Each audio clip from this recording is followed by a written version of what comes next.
আসসালামু আলাইকুম, welcome to মেডিসিনে। তো আজ আমরা পড়ব রেড সেল ইন্ডিসিস। তো রেড সেল মানে আমরা আরবিসি কে বোঝাচ্ছি এবং ইন্ডিসিস অর্থাৎ ইন্ডেক্সের প্লুরাল ফর্ম। তো রেড সেল ইন্ডিসিস কি জন্য আমরা ব্যবহার করি? রেড সেল ইন্ডিসিস ব্যবহার করা হয় আমাদের দেহে যে লোহিত রক্তকণিকা বা আরবিসি থাকে তার গুণগত মান, সাইজ, শেপ এইগুলো ব্যাখ্যা করার জন্য রেড সেল ইন্ডিসিস ইউজ করা হয়। তো রেড সেল ইন্ডিসিসের মধ্যে রয়েছে MCH, MCV, MCHC, red cell count, haematocrit, haemoglobin concentration. তো আমরা জানি আরবিসির ভিতর হিমোগ্লোবিন থাকে, তো এই কনসেন্ট্রেশনও আমরা এই রেড সেল ইন্ডিসিসের মাধ্যমে জানতে পারি। পিসিবি এর ফুল ফর্ম হলো প্যাকড সেল ভলিউম, যাকে হেমাটোক্রিট নামেও ডাকা হয়। তো ধরো তোমার কাছে কোনো একটি রোগী রক্ত দিল, রক্ত দেওয়ার পর তুমি সেটাকে টেস্ট টিউবে সংরক্ষণ করেছো এবং এতে কোনো অ্যান্টিকোয়াগুল্যান্ট দেওয়া হয় নাই। কিছু সময় পর তুমি দেখবা যে এই রক্তটা তরল অংশ এবং সেলুলার এই দুইটা অংশে ভাগ হয়ে গেছে। এই তরল অংশকে বলা হয় প্লাজমা, যার পরিমাণ 55% এবং যে সেলুলার পার্ট থাকে তার পরিমাণ 45% হয়ে থাকে। তো তুমি যদি 100 ml রক্ত নাও তাহলে প্লাজমার পরিমাণ পাবা 55 ml এবং আরবিসিস বা প্যাকসেল ভলিউম পাবা 45 ml। তো প্যাকসেল ভলিউম বলতে আমরা এই যে 45 ml কেই বুঝছি। আবার তুমি যদি 1 লিটার রক্ত নাও তাহলে 0.55 লিটার প্লাজমা পাবা এবং 0.45 লিটার প্যাকসেল ভলিউম পাবা। তো এই 45% এটা মেলের ক্ষেত্রে প্রযোজ্য এবং ফিমেলের ক্ষেত্রে 40% প্রযোজ্য। এখানে একটু লক্ষ্য রাখার বিষয় হলো এই যে 100 ml আমরা নিয়েছিলাম এটা রক্তের পরিমাণ, কোনো প্লাজমার পরিমাণ না। তো প্যাকসেল ভলিউম কি? প্যাকসেল ভলিউম হলো হোল ব্লাডের মধ্যে কতটুকু আরবিসি এর পরিমাণ আছে, এইটা হলো প্যাকসেল ভলিউম। এরপর চলো রেড সেল কাউন্ট। তো তুমি যে রক্ত নিয়েছিলে তুমি এটা যদি অনুবীক্ষণ যন্ত্রে দাও তাহলে এরকম রেড সেল গুনতে পারবা, 1 2 3 4 5 6 এভাবে। তো মেলের ক্ষেত্রে তুমি যদি 1 কিউবিক মিলিমিটার রক্ত নাও তাহলে রেড সেল এভাবে গুনতে পারবা 4.5 থেকে 5.5 মিলিয়ন এবং ফিমেলের ক্ষেত্রে 4 থেকে 5 মিলিয়ন পার কিউবিক মিলিমিটারে পাবা। এরপর হিমোগ্লোবিন কনসেন্ট্রেশন।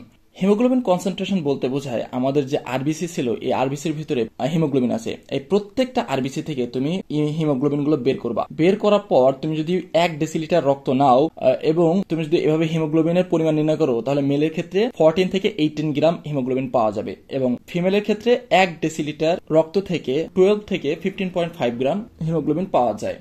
এটাই হলো হিমোগ্লোবিনের কনসেন্ট্রেশন। এরপর আসো এমসিভি। এমসিভি এর পূর্ণরূপ হলো মিন কর্পাসকুলার ভলিউম। মিন মানে গড়, কর্পাসকুলার মানে সেল এবং ভলিউম মানে তো আয়তন। তো একটা সেলের যে গড় আয়তন তাকে প্রকাশ করার জন্য আমরা যে ইন্ডেক্স ব্যবহার করে থাকি সেটা হলো এমসিভি। তো আমাদের যে ব্লাড থাকে এই ব্লাডের ভিতর যে আরবিসি গুলো থাকে এইগুলোর যে ভলিউম এক একটা এক এক রকম, কোনটা বড় কোনটা ছোট। তো নর্মালি 76 থেকে 96 ফেমটোলিটারের মধ্যে যদি কোনো আরবিসি এর সাইজ হয় বা ভলিউম হয় তাহলে তাকে বলা হয় নর্মোসাইটিক এবং এই নর্মোসাইটিক থেকে যদি ছোট আকারের সেল হয় তাহলে মাইক্রোসাইটিক। মাইক্রো মানে ছোট, সাইটিক মানে সেল, অর্থাৎ ছোট আকারের আরবিসি বা ছোট আকারের সেল। নর্মোসাইটিক থেকে যদি বড় হয় তাহলে ম্যাক্রোসাইটিক আরবিসি বলা হয়। ম্যাক্রো মানে বড় এবং সাইটিক মানে সেল, বড় আকারের আরবিসি। তো এমসিবি লো হলে স্মল আকারের সেল, এমসিবি হাই হলে লার্জ আকারের সেল। তো এমসিবি আমরা কিভাবে নির্ণয় করি? আমাদের যে প্যাকড সেল ভলিউম ছিল সেটাকে রেড সেল কাউন্ট দ্বারা ভাগ করা হয়। আমরা প্যাকড সেল ভলিউম বা হেমাটোক্রিট পড়ছিলাম 45%, যাকে আমরা 0.45 লিখতে পারি এবং রেড সেল কাউন্ট ছিল 5 মিলিয়ন পার কিউবিক মিলিমিটার। এটাকে ক্যালকুলেশন করলে 90 ফেমটোলিটার আসে। এরপর আমরা পড়বো এমসিএইচ, যার পূর্ণরূপ হলো মেইন কর্পাসকুলার হিমোগ্লোবিন। মেইন মানে গড়, কর্পাসকুলার মানে তো সেল, হিমোগ্লোবিন মানে হিমোগ্লোবিন, অর্থাৎ একটা ছেলে গড় কত পরিমাণে হিমোগ্লোবিন থাকে। তো আমাদের যে আরবিসি ছিল সেই আরবিসির ভিতরে আমরা হিমোগ্লোবিন পাইছি। তো প্রত্যেকটা আরবিসিতে হিমোগ্লোবিন সেম পরিমাণে থাকে না। যদি 27 থেকে 32 পিকোগ্রামের মতো হিমোগ্লোবিন পাওয়া যায় তাহলে সেটা নর্মাল লেভেলে ধরা হয়। তো তুমি কি করবা? প্রত্যেকটা আরবিসি থেকে হিমোগ্লোবিন বের করে আমাদের যে রেড সেল কাউন্ট ছিল এই রেড সেল কাউন্ট দ্বারা ভাগ করলে এমসিএইচ পাওয়া যাবে, যার মান হলো 30 পিকোগ্রাম। অর্থাৎ একটা সেলে তুমি যদি গড় হিসাবে হিমোগ্লোবিন নাও বা বের করো তাহলে সেই হিমোগ্লোবিনের পরিমাণ দাঁড়ায় 30 পিকোগ্রাম বা 27 থেকে 32 পিকোগ্রামের মধ্যে। এরপর এমসিএইচসি, যার পূর্ণরূপ হলো মিন কর্পাসকুলার হিমোগ্লোবিন কনসেন্ট্রেশন। তো একটা হিমোগ্লোবিনে কেমন ঘনমাত্রায় হিমোগ্লোবিন আছে তা ব্যাখ্যা করার জন্য আমরা যে ইন্ডেক্স ব্যবহার করি সেটা হলো MCHC।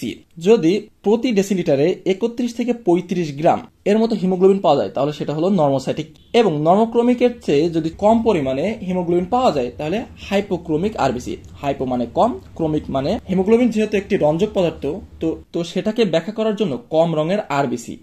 তো নর্মোক্রমিক থেকে বেশি পরিমাণে হিমোগ্লোবিনের কনসেন্ট্রেশন থাকে তাহলে তাকে বলা হয় হাইপারক্রোমিক আরবিসি। হাইপার অর্থ বেশি এবং হিমোগ্লোবিনকে রিপ্রেজেন্ট করে এই ক্রোমিক ওয়ার্ডটা। MCHC নির্ণয় করা হয় আমাদের যে হিমোগ্লোবিন কনসেন্ট্রেশন ছিল, আমাদের যে টোটাল হিমোগ্লোবিন কনসেন্ট্রেশন ছিল সেটাকে প্যাকড সেল ভলিউম দ্বারা। তো টোটাল হিমোগ্লোবিন কনসেন্ট্রেশনের পরিমাণ ছিল 50 গ্রাম পার ডেসিলিটার এবং প্যাকড সেল ভলিউম ছিল 45%, যেটাকে 0.45 লেখা যায়। এটা ক্যালকুলেশন করলে 33 গ্রাম পার ডেসিলিটার পাওয়া যায়। Thanks for watching the video. ভিডিওটি যদি ভালো লেগে থাকে তাহলে লাইক করুন আর চ্যানেলটি সাবস্ক্রাইব করে দিন। আল্লাহ হাফেজ।